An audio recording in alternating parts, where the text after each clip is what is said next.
Hello, everyone. Welcome to Triangle Be Well. I'm going to say it right now so I don't forget later. If you want to call in today, the number is 919-518-9773. If you want to Skype in, go to Computers 2K Voice on Skype, and you'll be able to reach us. I'm Howard Jacobson, your happy host, and I'm joined by Amnon Nissan in the studio, pushing all the buttons and moving all the levers. Hello, Amnon. Hello, Howard. How are you? Good. Thanks for that amazing black bean slash garbanzo hummus that you had me taste before I came into the studio today. It's, You approve? I do approve. It's delicious, All right. and Good. I love how you're going to give me some to take home in a dessert container in a talenti, so I get to disappoint my family. although although if they taste it fresh, they'll love it. But if I put it in the freezer first. How to get your family to stop eating healthy in 4 seconds? It's gonna be my next podcast. Anyway, things are really moving along. I want to say a word about the Big Change program, which been running for a week now. Tomorrow will be the full 1 week anniversary of the kickoff of the Big Change program, and it is beyond my wildest expectations in terms of how much enthusiasm and energy and grit and openness people are bringing to this. So it's a year-long program for people to make big transformations in their lives, partly around things like weight loss and health habits, but it's already having so many ripples out into self-esteem, into reclaiming control. It's absolutely wonderful. And so just for those of you in the Big Change program who are listening in today or watching live or streaming, big kudos to all of you, and of course to our inspiration for the program, Josh Lajani, my co-conspirator in putting it together, whose vision and heart is really the heart and soul of what makes this thing tick. So if you are interested, the Big Change program is closed out for now. We're already, it's like when the doors close on the jet bridge, then you can't get on the plane anymore. But there will be another plane. If you're interested, go to plantyourself.com and sign up for the newsletter, and I'll let you know when we start another one. I'm not quite sure if we're going to do this just annually or quarterly. But the more people I know who just sign up or just email me and let me know, hey, I want to find out more about it, then we can figure out how to accommodate. Right now, it's taking a lot of my time, so I'm reluctant to start a new one right away because that'll take up a lot of my time, and I want to make sure everybody gets the absolute best of me and of Josh, and that we're not shortchanging anyone. So, what I wanted to talk about today is tripwires. And I want to start with a trope from a movie that's now well over 50 years old. It's a classic, and it's called The Manchurian Candidate. So I haven't seen the newer one that was made in the early 2000s. I'm talking about the one I believe was made in 1962, starring Frank Sinatra and what's her name? Angela Lansbury. And so the story is basically about a soldier who comes back decorated from the war. I think it was the Korean War. He was captured by the Chinese and brainwashed. And part of the brainwashing was that he forgot that he was captured. That he believes he led a heroic escape when he was actually let go. But the other thing was that implanted in him was like a type of hypnotic suggestion that whenever he saw the Queen of Diamonds, a playing card, he would immediately be 100% susceptible to whatever the next suggestion was. And not to do a spoiler, but his mother, Angela Lansbury, is working for the communist Chinese, and she is she's the one who's giving him his instructions. It's basically to assassinate people, and this guy believes he's an American hero, a patriot, and yet when he's triggered by the Queen of Diamonds, he becomes a completely obedient pawn with no self-control, no will, and really no recollection of what he's done. So when she snaps him out of it, and I forget whether it's a card or exactly, I haven't seen it in a while, but when he's snapped out of it, he can't remember what he did under the influence. And that's the metaphor for what I want to talk about today, which is tripwires, which is the things that happen that go into our brains that change our state, essentially. So a tripwire could both put us to sleep or wake us up.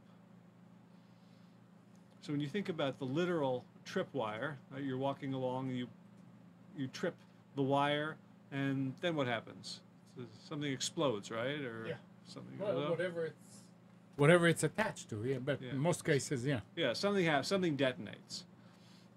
So first of all, so I'm going to talk about three things today. First of all, that we are inundated with tripwires in our environment designed to lull us into mindless consumption. So they're everywhere, and they're designed to keep us asleep and keep us consuming and keep us coming back for more. Because in our society, it's based on growth. And growth means more consumption today than yesterday. Right? So if the economy doesn't grow, if it grows at 0%, that's called terrible. That's called recession. That's called people are let go from their jobs. You know, people wandering around the streets with giant wheelbarrows full of worthless paper money. End of civilization as we know it. So it's all, you know, it sounds crazy, right? When you think about it, that a society that just chooses not to grow constantly has to die. But it's, you know, it's because of our banking system and because of the idea of positive interest, that if we don't grow, then we can't repay the interest. All right, we can't reward the people who invested in the potential for growth. So if people have invested and they want a 5% return on their investment, then as an aggregate, the economy has to grow 5% in order to pay those people back their money, so that they're motivated to keep paying it in the first place. So we have a society that's predicated on growth, whether a growth is what anybody really wants or not. But because it's predicated on growth, and for a company, growth means selling more than you sold before. There's only a couple different ways to do that. You can sell more product than you sold last year. You can get more customers, or you can sell more product to the same customers. You can get more customers, or you can get those customers to buy more frequently. And you know, basically with all the competition and niching in the marketplace, there's only so many customers you can get. So one of the strategies for growth that companies use is try to get each customer to buy more than they used to.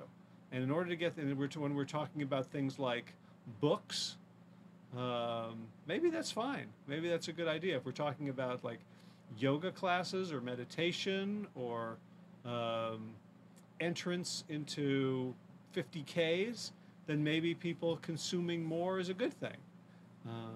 You know, a lot of consumption takes place digitally, where there's no need to scale anything. It's just there. So if people are buying Kindle books, or more people are watching this TV show or listening to my podcast, we haven't actually created anything more. But when we're talking about things like food, the food industry also has to grow. And that means gaining market share or selling more to existing market share. And more could be more frequently, raising prices, so selling the same amount for more money, or literally selling more stuff per person. So there is a dynamic in our society based on the need for us to consume more and more and more. So for us to not consume more and more and more, for us to simplify, to downsize, to get a smaller house, a smaller car, a shorter commute, to become more self-sufficient. All those things are very revolutionary. They're radical, and they're acts of rebellion against this society's need for more, for constant growth to replace existing investment with motivated future investors. So in order to do that, society doesn't leave it up to chance. There are tripwires in our society, just like that Queen of Diamonds, that are designed to get us to go to sleep and mindlessly consume, and we only wake up when it's too late, when we have to pay for it. So the tripwire for waking up is generally reckoning or remorse. That's good, I'm gonna write that down. Reckoning or remorse. Tripwire for waking. But the tripwire for putting us to sleep is all through our society. So I'm going to use some alliteration to help us remember. So when I was in the business world, they often talked about the 4 or 5 P's of marketing. So, and different people had different takes, but basically one of them is, so they're like promotion, packaging, placement, product. Some add presentation. I think that can go along with packaging in this case, and people will come up with their own. But let's take those 4: promotion, packaging, placement, and product. I love having this mic so far away, so I don't pop my P's. You have a great setup here. Well, thank you. I really like it. I was listening to some old podcast I was doing, and I just sounded like a like a popcorn. So with all these P's here, I'm glad we have a good setup. So how does each of these act as a tripwire to get us to go to sleep and overconsume?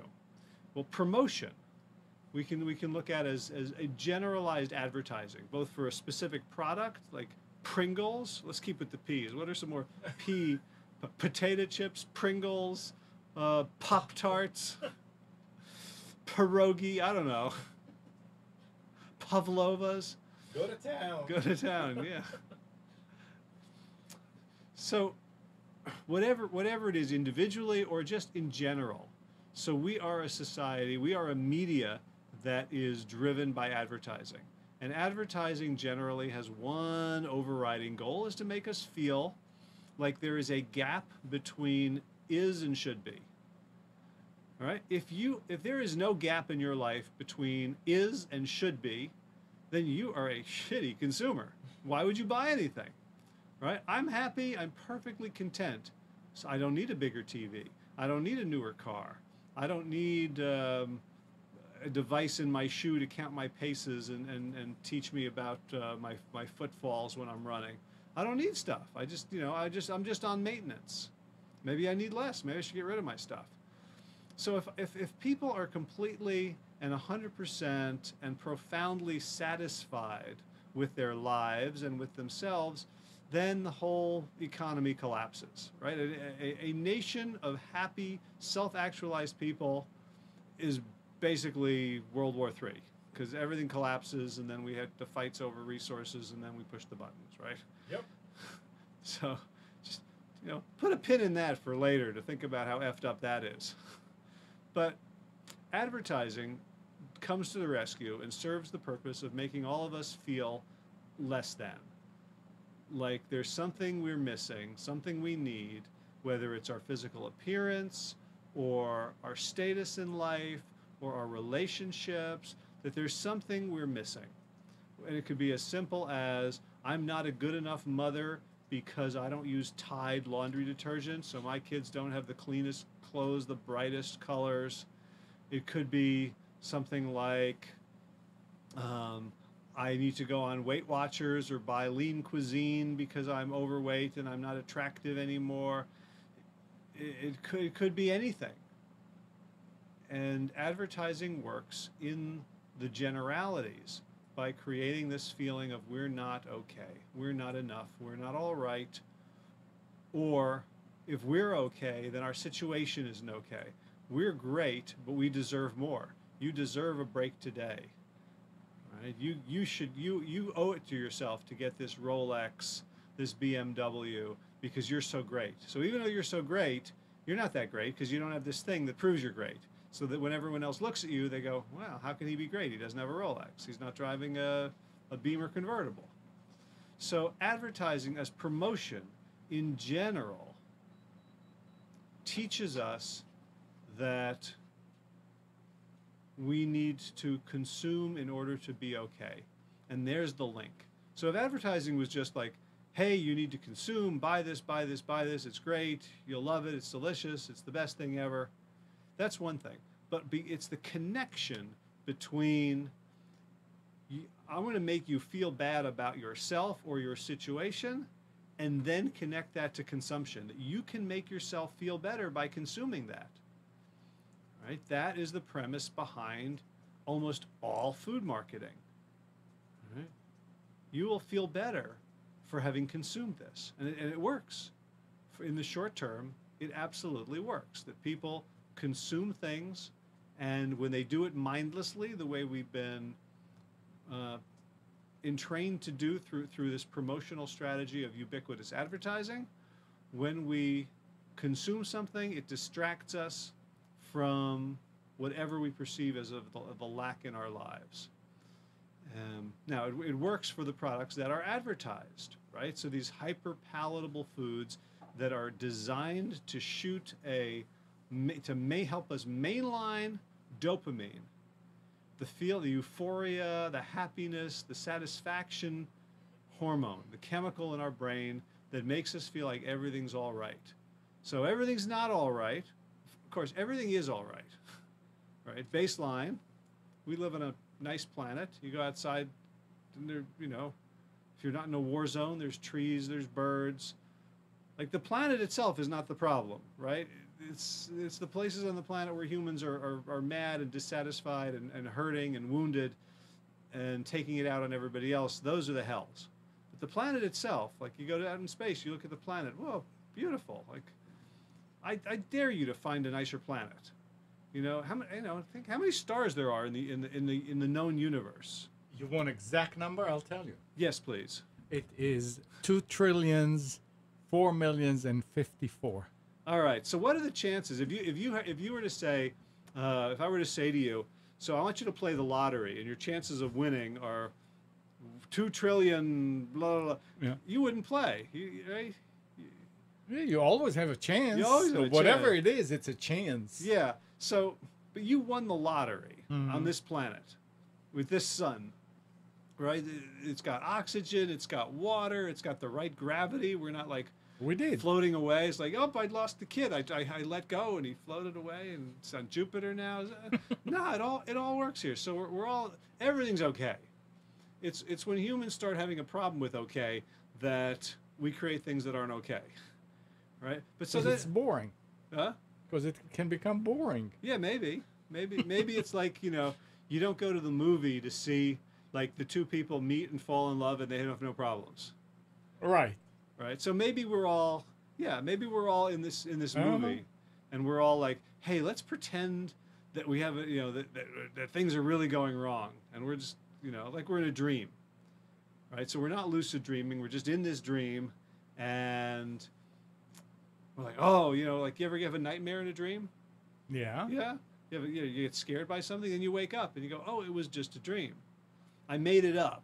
My brain made it up for some reason. I don't know why, to like help me process something or to keep me entertained or to scare the shit out of me, whatever. My brain did that, and I believed it.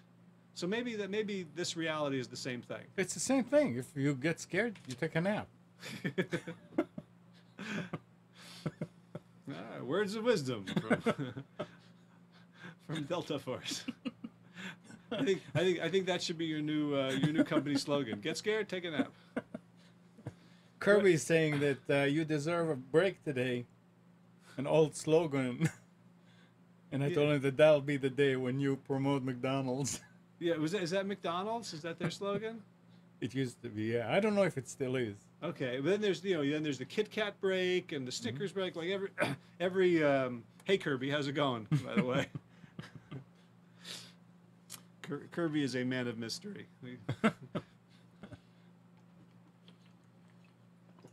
Oh, he said it's a real old one. I must be real old then. Yeah, no, the jingle's in my head. I have the melody. I just can't remember what they're. Yeah, it's probably McDonald's. Yeah. So okay. So this idea of dessert, right? So we get then we're walking around with this thing. Oh, we're not okay, and not okay triggers a whole cascade of physiological and emotional reactions that we don't want to face. We don't want to deal with. And so the easiest way to not deal with that is to switch off, right? It's the equivalent of taking a nap, but when you're taking a nap, you're a lousy consumer, right? What are you consuming? Air? It all depends. If we go by that theory of yours, that now is the dream, then we're going into the nap in order to be good consumers. We come back here, they're gonna say, "Hey, where did they go?" I feel like we're just confusing people now. This is not Inception. I watched Inception. I didn't understand what the hell was going on until like 2 minutes from the end. I'm like, oh, I think I get the premise of the movie. Now I got to watch the whole thing and figure out what was actually happening. So we're not in Inception. No, but we're right. So we're feeling unhappy, and that triggers this feeling of like in the old times when things were simple, right? Unhappy basically meant there's a chance you're going to die right now, right? Oh, I'm hungry. Okay, well, hungry in Paleolithic times could turn to starvation pretty quick. Let me motivate myself to go do something about that.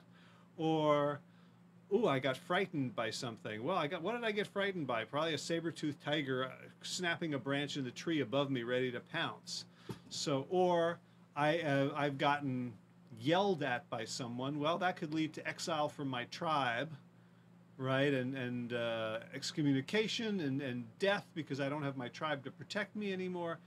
So inside our bodies, we still live in those paleo brains. We still live in those in the paleo mindset. And so when some little thing happens that makes us unhappy, we can flip it into this is life-threatening. So one of the things you do when things are life-threatening is you go into survival mode. And so one of the things in survival mode is if there's food available, you eat it, right? I'm about to go on this dangerous mission. I don't know when I'm going to eat next, so I'm going to get all my calories now, so that doesn't become the limiting factor. So this convergence of vague unease and discomfort connected to consumption really hypnotizes us, just like the Queen of Diamonds, into feel bad, eat. Last Supper, I know. Last Supper. Last meal. Yeah. Interestingly, I saw an article about a study where they asked prisoners on death row to describe what they wanted for their last meals, and you know what it looked like? It looked like what Americans eat. No, it might be a little more. Like I don't have to deal with indigestion in the morning if I'm gonna get lethal injection tonight, but it was the same thing.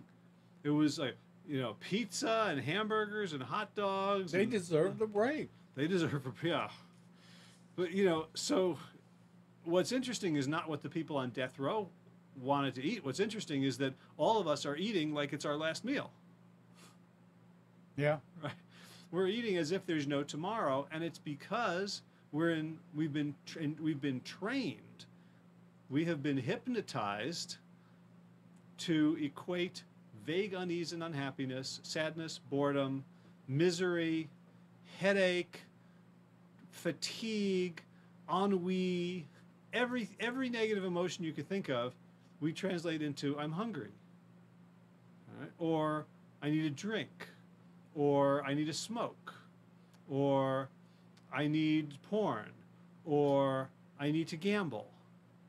Right? We have this very, very low threshold for any sort of negative emotion, any sort of frustration, And when that happens, we are trained to flip right into consuming the thing that's going to take our mind away from it and give us a dopamine rush for the next 3 minutes. So those are tripwires. All right, so every time we see an ad, it's like being reinforced in our hypnosis, so that when, the Queen of Diamonds in this case is an internal feeling, oh, okay, must eat Doritos. Right? And it doesn't matter what the ad is for. You can never see a Dorito ad for the rest of your life, but if you see an ad for like every kiss begins with K for jewelry, or you see an ad for Pennzoil motor oil, they're all giving us the same message. So they're installing these tripwires. So how does packaging install tripwires in us? Packaging, so there's been a lot of work by this guy Brian Wansink, who's a Cornell professor, I think of psychology, and he wrote a book called Mindless Eating.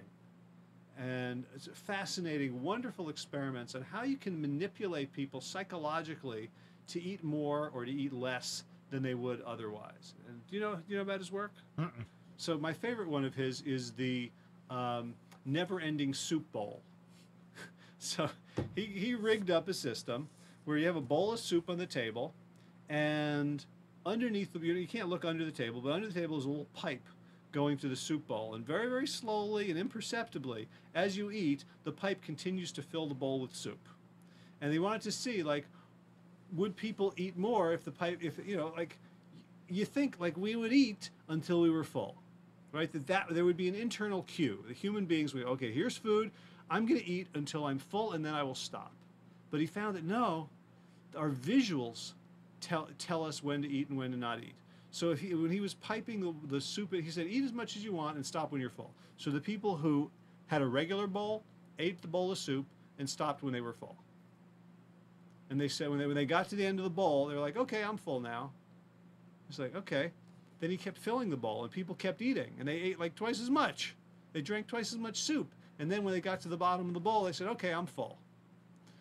No, they didn't go like that. They went, oh, I'm full. No. That comes a little bit later. There's a time lag between the consequences. If people had the consequence right away, right? My friend Pam Popper, who's head of Wellness Forum Health, said, wouldn't it be great to give people a pill where the minute they did something to their body, they would feel the effect. So it wasn't like you eat this and in 10 years you get heart disease, or in 20 years you get cancer, or in 3 months you're obese. It's like you eat this and then we'd all be healthy. So he found that if you gave people a small plate of food, they would stop eating. And he said, you can go back for more. But he gave people a small plate of food, and they'd eat the plate, finish it, okay, I'm done. That was their visual cue overrode the hunger drive. You give people smaller utensils, they would eat less. Give them big-ass spoons, they eat more. You give people popcorn in a movie theater, and you put on a scary movie in front of them, they will eat all the popcorn. He did an experiment where he had stale popcorn. Disgusting, hard to chew. Gave it to people, they ate it up during a movie. So the movie then became the tripwire for popcorn consumption. Does everyone close their eyes when they drink water? Or am I just really bad at multitasking? How much you enjoy it. I'm just like a kiss. Okay, it's like a kiss. Kirby's saying, and I don't know how to pronounce it, Ennui? Ennui. E-N-N-U-I? UI, he said. Nice use of words. Oh, thanks. Yeah, I was... what is ennui? Ennui is a French word for boredom. It's how you say boredom when you want to... Something, it sounds more like night. Ennui. Nui. Nui. Nui. Yeah. Drinking games. I drink when Howard drinks.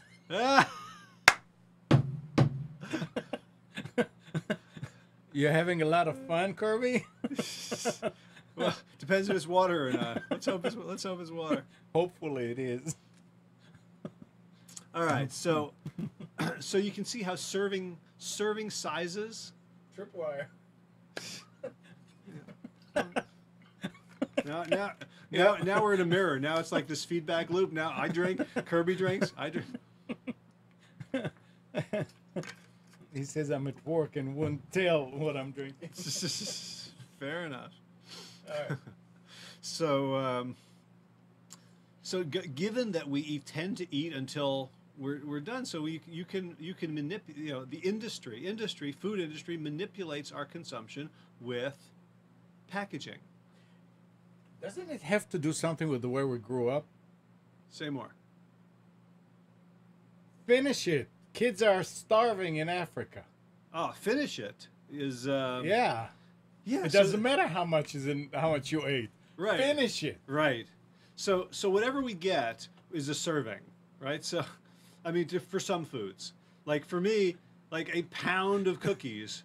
I don't care what the serving size says. It's a bag. I rip it open. That's a serving. Do you know a Jewish mother that knows what's a serving? Do you know a mother that knows what's a serving? Eat.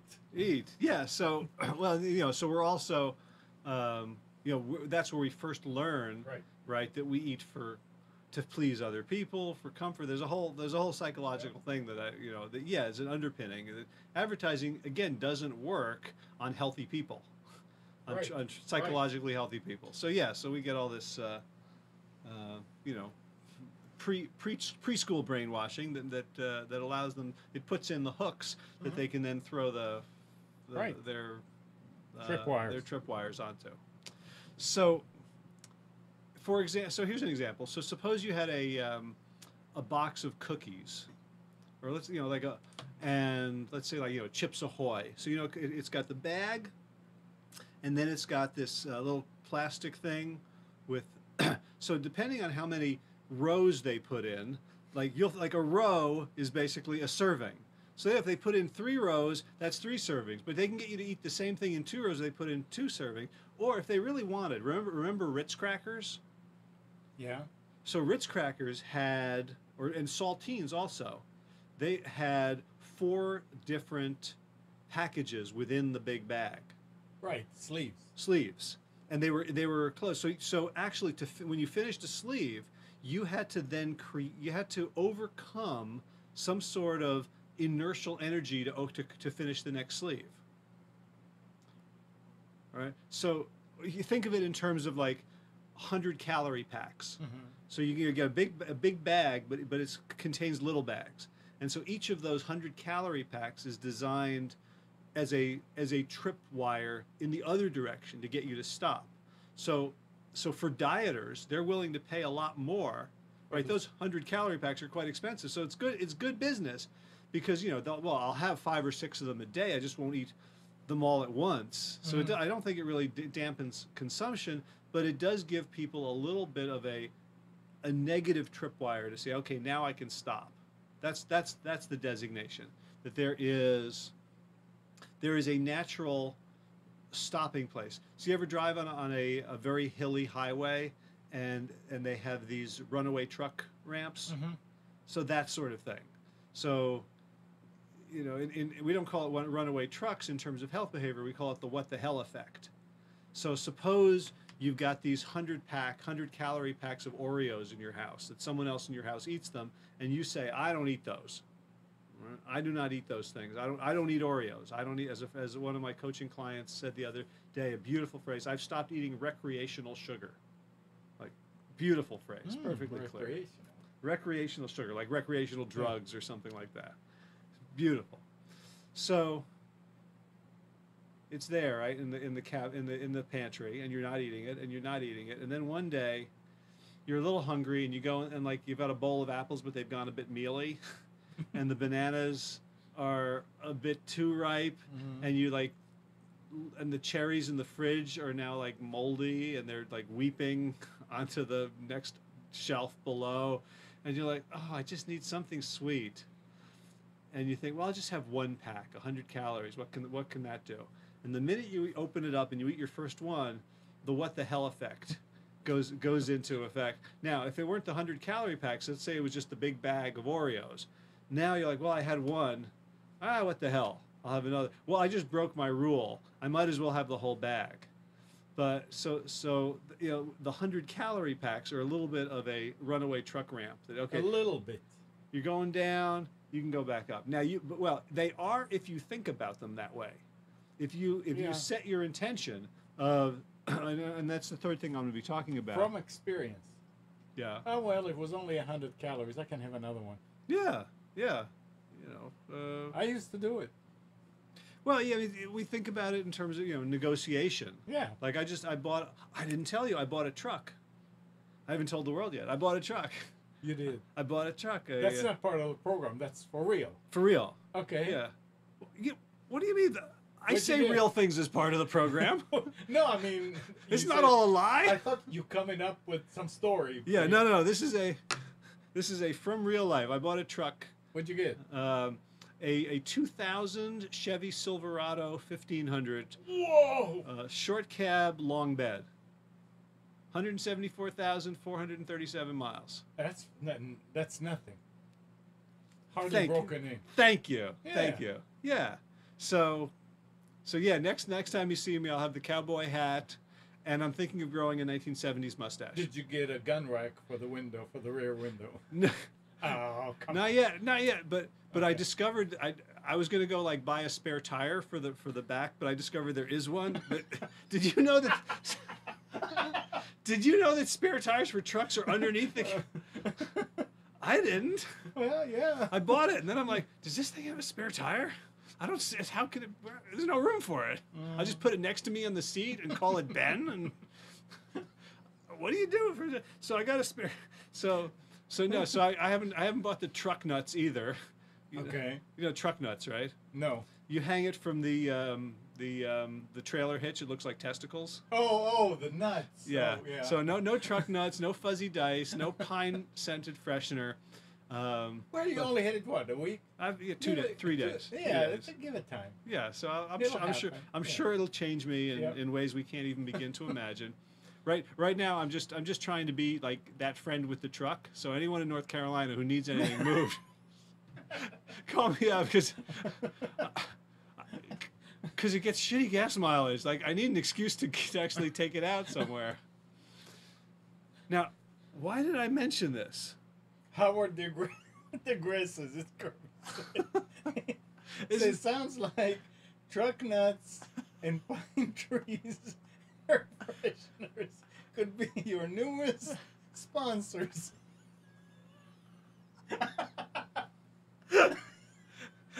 That's great because I. That is great. Yeah, that is great. Because I can't work with with any of the companies that I've Oh, I'm slandered getting so a far. headache. I can't work with Pringles or Kraft or this show has been sponsored by Oh, boy. truck nuts. Oh, the only nuts that aren't fattening. Right on. Oh boy. All right. Yeah. No, seriously. Why did I? We can't rewind to that moment when I said truck, right? So No. I can remember why exactly I said it. I know. Because it was about negotiating. Oh yeah. Like you could negotiate. So the woman who sold it to me wanted 3,000. Now I thought that 3,000 was a great deal. It's in good shape. We took it to our mechanic, looked it over. I got all the paperwork. So I'm like, great. I don't want to like. I'm sure she would sell it within. Yeah. No, it's not a great deal if she's going to take 2,500. Oh, stop. Someone else was going to buy it for her Okay. asking price. All right. So I did not try to haggle. It's fine. But had I haggled and I'd said, what about would you take, I'll buy it for 2,000. No, 2,000 and a penny, like 2,002 pennies. Like at some point, once you establish that you're willing to negotiate, then where is enough? Like at what point have you had enough Oreos? If you're only having one more and one more, or what point are you overweight? If it's just another tenth of a pound, like at some point you have to establish a tripwire. Now when I was doing marketing, I did Google AdWords, and almost every ad I wrote was based on installing a tripwire. I never thought of this till just now, but if you think about, basically I was writing ads for people, for companies, or for myself to solve problems. So, let's take for an example an ad for debt consolidation services. So what's the problem that somebody faces when they are searching for debt consolidation services? That they can't afford to pay it, that they are going broke, and they're not going to get anybody to help them because they're already a bad. Right, right. So when did the problem start? Like the moment they started searching for debt consolidation? No, It started a long time way ago. before, yeah. Right? So what triggered them to do that search at that moment? They saw it on TV. That's the question. Yeah. Well, maybe they saw something on TV. Or they heard. Right? Or it was internal. Right? So maybe they just got their bill and now they realize they owe $30,000. And that's their tripwire. Like $30,000, that's too much. I've got to do something. You know, when they were in debt $12, had they had a tripwire, it said, I don't want to be in debt $12. They would have done something about it. Very, very small. It was very, very small. But the tripwire doesn't. So the question is, what is it? When is it? When have you had enough? When do you say, I'm mad as hell and I'm not going to take it anymore? Do you know the movie? Yeah. Network? Well, I guess when you start hurting, I don't know. Yeah. So When? a friend of mine tells a joke about the two old men. So let's make them in North Carolina, and let's give them In the mountains. Silverados. Okay. And they're sitting on the porch and they're just looking out over the Silverados and their gun racks and they're on one of their porches and next to them is an old hound dog just howling. And one of them turns to the other one and says, "What's with your dog? Why are they howling like that?" He says, Rusty's sitting on a nail." Says, "Sitting on a nail? Why doesn't he get up?" He says, "Oh, don't hurt enough yet." So the question I was always trying to answer with these Google ads, the thing I was trying to get people to do is to get it to hurt enough so they would take action. Yeah. Right? So to install a tripwire for action, and the earlier you can install that tripwire for action, right? So if the truck driver is driving down the road and they feel like, oh, it's a little bit too fast, let me slow down right here before I reach 90 miles an hour and I'm out of control and I got to pray that there's a runaway truck ramp that I can avail myself of. Kirby said tripwire drink. Oh, that's the game. Whenever I say tripwire. Need more aqua? No, I'm good. Okay. So that's packaging. How packaging could instill tripwires, but tend to take them away or make us lose sight of them, so that we overconsume, and so then we have to go out and buy more. Because the thing with this food is, it doesn't trigger enough in the same way that if you're eating. Like I got a bit of a stomach ache today before lunch. I had a busy morning. I did my Healthy Habit Huddle from 10 to 11, and then at 11:30 I had an interview until about 12:30, and then I had to prepare for this and get in the road. So I knew I didn't have time. So between 11 and 11:30, like I crammed in some lunch, and I made this giant pot of potatoes, and I mixed it in with multicolored peppers and a tomato from the garden, and I threw stuff, and I ate a little bit too fast.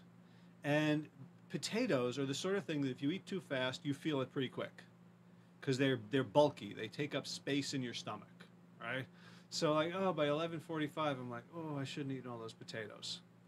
But if you're eating Oreos and these highly palatable foods that are teeny foods, big calories, you can eat a lot before your stretch receptors go, oh, you pig, what did you do? Oh.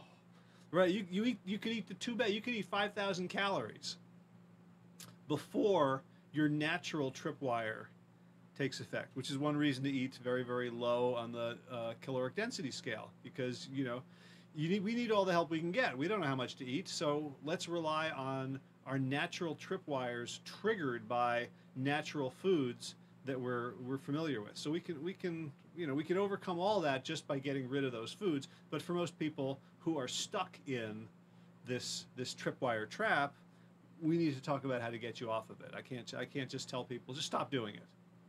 Right. Okay, so how else? Placement. where is food? Where are these highly palatable foods placed that that trigger us to grab them and overeat? Like when was the last time? We talked about Right in this. front of your face. Wherever you go, right? Yep. Right. My friend Chef AJ talks about, like, I went to the pet store to get a chew toy for my dog, and at the pet store at the checkout counter they've got a candy rack. Yep. Right. So okay. So I'm going to be triggered. So, like, think about this. How many? We all go to the grocery store, to the supermarket. At the place where we are paying, where we pull out our wallets, where we pull out our credit cards, our Apple Pay phones, where we pull out our cash, what is right there? Right? It is in impulse buys. So we are trained to make impulse buys at cash registers. So the hardware store sells Snickers bars next to Utter Cream, right? The stuff that farmers use, for cows with chafing teats. So the Snickers bars are going to be right there, and you go to, pretty much anywhere you go. I was the interview I did today with Jason Cohen, who is putting together a movie called Big Change, the movie, about people who've lost a couple 100 pounds and kept it off for years. Talked about his first weight loss effort, and this is going to be on the podcast tomorrow. Plantyourself.com. He was talking about, he did a weight loss challenge with a friend, and not knowing anything about what to do or human psychology, they did like a 6-month weight loss challenge. Who's going to lose the most weight? And the winner paid for the other person's fancy dinner at this restaurant in New Orleans. So you can see the tripwire for losing weight is gaining weight, right? So you immediately, and that's very, very common. Like, right, I just achieved a goal, so I'm going to reward myself by undermining that goal. Yeah, but I mean, is it undermining the goal? If your goal is to lose weight by, I mean, if you do it just to reward yourself once, and then you go back to the way that you were before, losing weight, how is that undermining what you're doing for one instance? Well, it's doing it in several ways. For one thing, if you've done it the wrong way, if you just like go on a diet and make yourself miserable for 6 months and undereat and overexercise. So let's say there was a TV program called the Largest Failer, and that was their model. And then you reward yourself with delicious food after 6 months of pain. What have you learned from that? Your brain has learned, eating at this restaurant makes me happy, doing this other stuff makes me unhappy.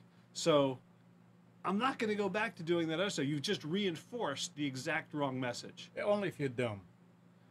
Most of us are. Most of us, I would know. The thing that got me to come here is because of what I was doing.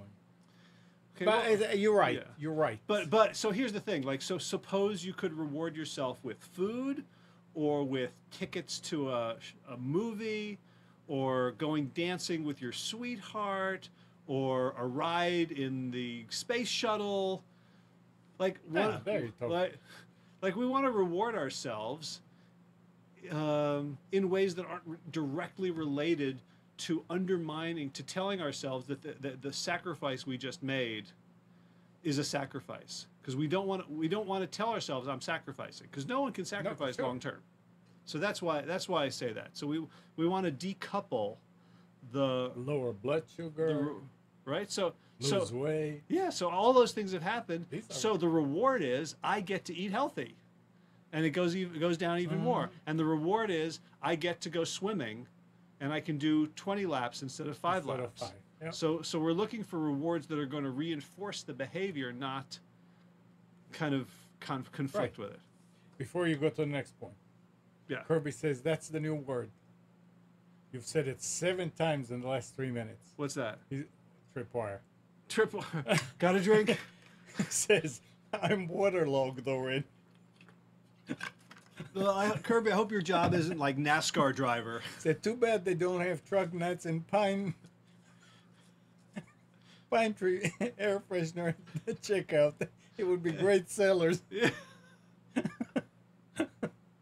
Yeah, I don't know how you make truck nuts more consumable. They seem to be sort of a one-time purchase unless you get another car. Yeah. We'll work on it.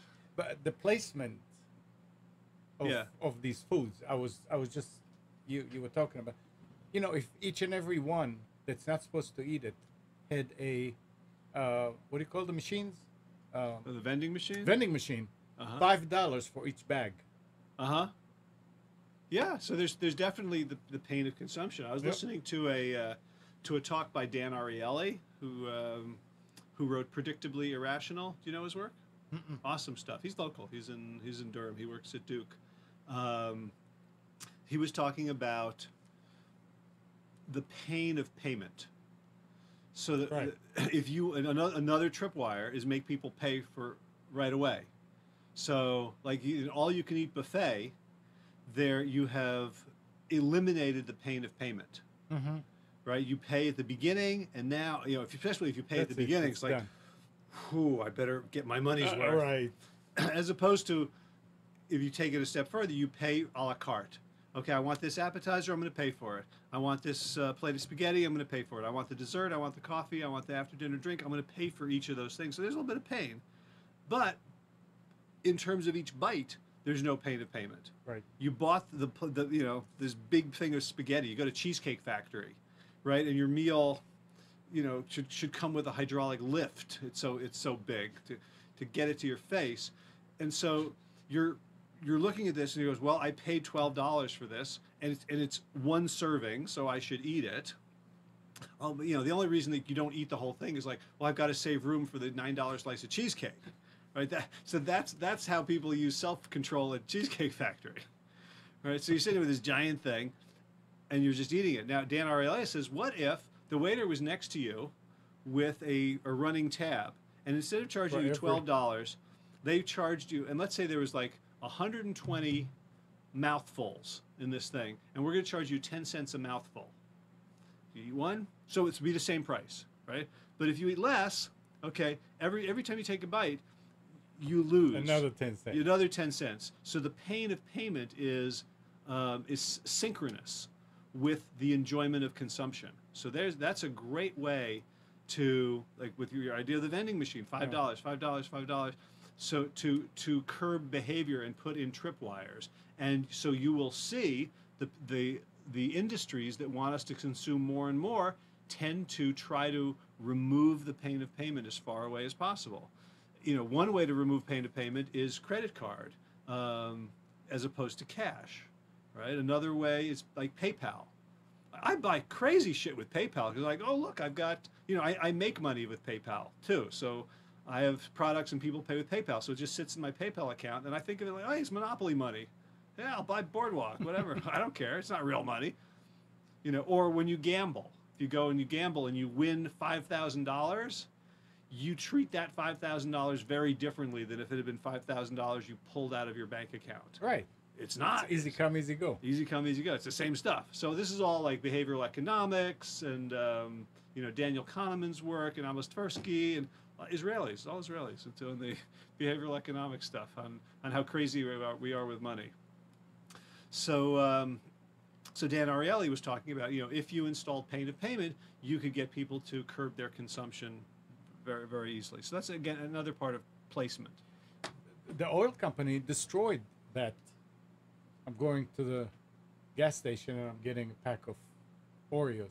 Yeah? When they came up with the self-service gas pump. Ah. Now, you don't go inside, but you didn't, it used to be just like a little guy sitting there. There was none. Now, what do you have at gas stations? Well, If you go, it's a whole department store. Yeah. Yeah. And I have to push the right button to not get a car wash with that. All right. Right? I can't even tell. Yeah. Like, first of all, the displays, like I can't even see. Right. They're all scratched. And then, I pushed the wrong one. I just got a $16 car wash. Can I say no to the waxing and the Simonizing?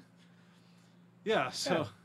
But yeah, they get you this way. Yeah. Absolutely. All right. And the last thing we'll talk about today is the products themselves. So we've got promotion, packaging, placement, and product. And of course, the products that make money are products that are designed to be highly overpalatable, addictive.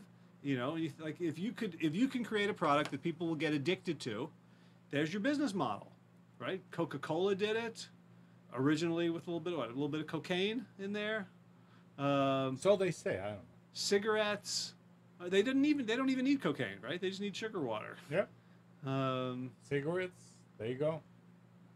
right. They're still doing it, Right. even though they say they don't. All the foods that that are created in quantities and ratios that don't exist in nature, that are hyper concentrated with calories, with fat, with sugar. If you're unfamiliar with this, read was it salt, sugar, fat, salt, sugar?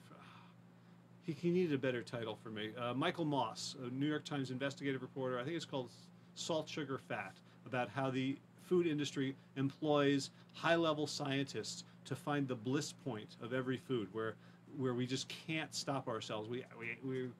Our neurons are firing to the point where we absolutely have to have another one. You looking it up for me? Salt, sugar, fat. Salt, sugar, fat.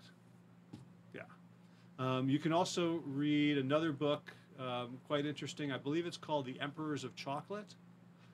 And it's about the founding and businesses of Hershey's and Mars, two very eccentric guys who created giant fortunes.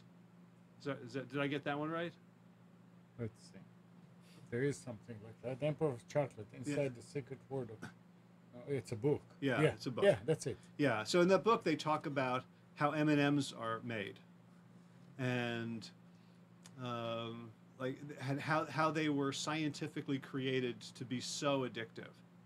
And saying the word, I just got a picture of like the M&Ms in a bowl from like I want them right now. I can't stand. Oh. Not anymore. Not anymore. Let's Me put it this either, way. of course. I'm not going to have them. It'll pass. But I have a memory of just not being able to stop. Not being able to stop. They sold 2-pound bags. The best thing about Halloween is that they put out the small, the big bags of small bags. Like the rest of the years is like, here's a 2-pound bag of M&Ms, peanut. Oh my God.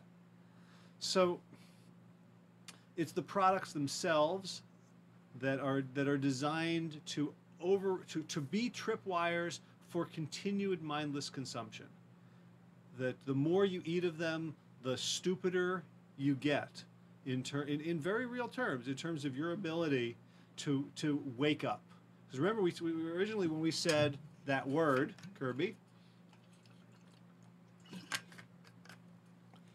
tripwire, we talked about it's a state change from asleep to awake. And I obviously don't mean like asleep, but not conscious of what we're doing. The assassin in The Manchurian Candidate was awake technically when he was assassinating people under the influence of the Queen of Diamonds, but he wasn't aware of what he was doing. He wouldn't remember it later. Or in our case, we wake up and we go, oh my God, I just had 3 pints of Chubby Hubby. I don't even remember opening the first one. And so, then we can remember it, but we feel remorseful and ashamed, and the way we get rid of that is by doing something else to numb us out. So in this endless vicious cycle. Kirby said he's sorry he can't drink right now. He says, great, M&M's are trigger food for me. Excuse me while I go down to the vending machine. Okay, Kirby, tie yourself to your desk. Put your hands on the desk. I don't want this on my head. Go punch in the vending machine and get arrested. All right, we're done here. I've done enough damage. And a lot of money goes into the packaging and the promotion and advertising of all these products. Yeah. Probably more money goes into that than to produce them and Oh, I have no doubt. Yeah. I have no doubt. The guy who started, I think, Procter and Gamble said, any fool can make soap. It takes a genius to sell soap. So, my wife makes soap, so she doesn't like that quote, but she makes good soap. She sells it, or it's for you guys? We had a business selling it, but she discovered she liked making soap, She didn't like advertising soap. She didn't like packaging soap. She didn't like shipping soap. She didn't like charging money for soap. So now it's a hobby again. Okay. So, yep, it works good. So, so next week, I had 3 things to talk about today. We only talked about one of them. We talked about the tripwires that keep us consuming. So next time, if I don't lose this notepad with one leave sheet it here. left, leave it here. I'll look at it next week. I don't know what this says. I have to interact with it. We'll talk about how to resist, how to practice waking up, how to resist all those tripwires. How to snap out of it. How to snap out of it. Write that down. Snap out of it. And then we'll also talk about installing our own tripwires, the positive ones, the ones that get us to wake up ourselves, right? The ones that snap us out of Queen of Diamonds damage and into living according to our values and our goals. Kirby, thank you very much. You gave me a lot of laughs today. I think I'm And going me to. too. Keep them coming. Stay away from those L and L's. We can't say those words anymore. Okay. Oh. They're triggers. Or P and P's. Peas are good. He said he was eating. What did he say? He said. Yeah. Well, after this much water, we better be making some peas. Eating beans. Beans. Yum. Right on. Right on. All right. Well, I'll catch you. I'll catch you later, Kirby, and everybody else. Thanks for tuning in. One of these days, I'm going to do a show with. Well, I'm gonna come with nothing, and people are gonna have to ask questions. Can you? Is that okay? Is that okay for the studio if I just sit here and stare and have a staring contest with the how many people we got today? Like 1,500. So far, you got 13. 1,300. Almost 14. Almost 14. All right, 1,400 people versus me. Staring contest. You guys are going to call in, ask questions. We're going to have some fun. We're going to do some coaching soon. So that's my promise and my threat. So everybody, as always, be well. Thanks for watching. Thank you, Amnon. Thank you. Catch you later.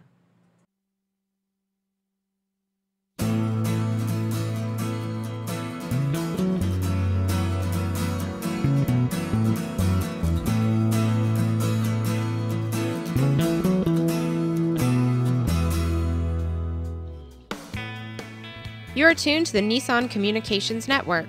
Our weekly lineup of call-in programs includes Computers 2K Now with Amnon Nissan, My Life, My Will with Gisela DiCarlo, The Tanya Love Show, Health Then with Debbie Bruck, Breaking Free with Marilyn Shannon, Triangle Be Well with Howard Jacobson, Lunch and Learn with Rabbi Yisrael Cutler, Lessons of Vietnam with NCVVI members, Current Affairs with Amnon Nissan. And if you tuned in too late, you can always watch each program in its entirety or download an MP3 audio file of it in the archives section on nissancommunications.com. Don't forget to subscribe to our YouTube channel, follow us on Twitter, and like us on Facebook. Sponsored by Atomos.com, makers of quality video recorders and converters, CarolinaApparel.com, and DeltaForce.net.